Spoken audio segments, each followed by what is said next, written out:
So here we have the Mitsubishi Eclipse on a 19 plate. I'm going to start off by showing you around the outside of the car, and then we'll hop in and run through some controls on the inside.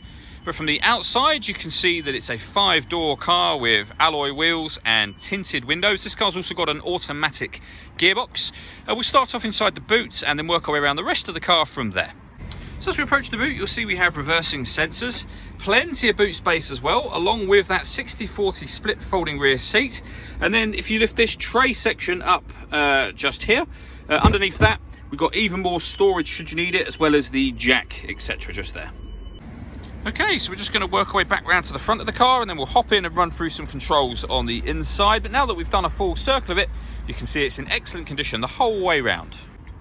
Just briefly before we climb in, I think it's what we're seeing the interior from this exterior point of view. You get full leather seats, as you can see. There's plenty to run through on the dashboard, so let's hop in and we'll do that now. Okay, now that we're inside the car, we're going to start with the dials. On the left-hand side, we have the rev counter, and on the right-hand side, the speedometer. In the middle, you can see the total miles for this car, which are 12,872. Above that, it will show what gear this car is currently in, where there is a P highlighting that we are in park for the moment. If we back out to the steering wheel, on the left-hand side, we have stereo and phone controls. Also have controls for the parking camera. And over on the right-hand side, both cruise control and speed limiter. This car has the ability to maintain its own distance between itself and the car in front once cruise control is set. There's a video showing how that works on both our website and on our YouTube channel as well. Well worth checking those out if you have the time. Over in the center, we have the touch screen for the car. So from here, we can access the main kind of home screen with all of the different apps that are available. You can see we have DAB radio, FM radio, you can pair your phone. We have Bluetooth audio as well, USB input, iPod input, various different settings and clock, etc. AM radio you just saw there, and then a tutorial on an element of the stereo. That element being this pad here. This is like a mouse pad essentially, so you can skip through things, and I'll show you this on the screen in just a moment.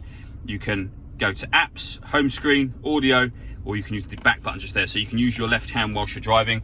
Each swipe of that panel will access a different thing up here, and then you can push the panel down to enter into any one of those menus that you wish to have a look at.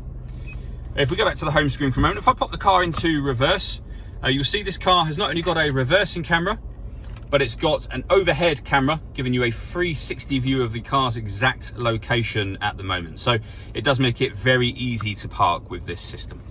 Working our way down, we have the dual zone climate control, so you can adjust the passenger and driver temperatures, the fan speed up, and of course down. From here, you can determine where within the car you'd like the air to be distributed in, so face, feet, body, etc.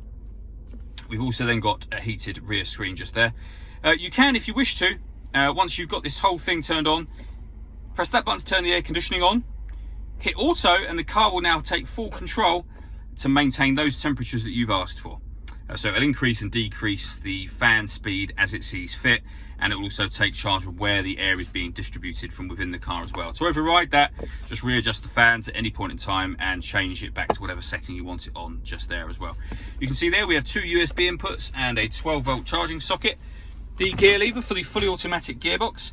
This car's got driver and passenger heated seats with 2 different heat settings each. That button will lock the car into its kind of all-wheel drive mode.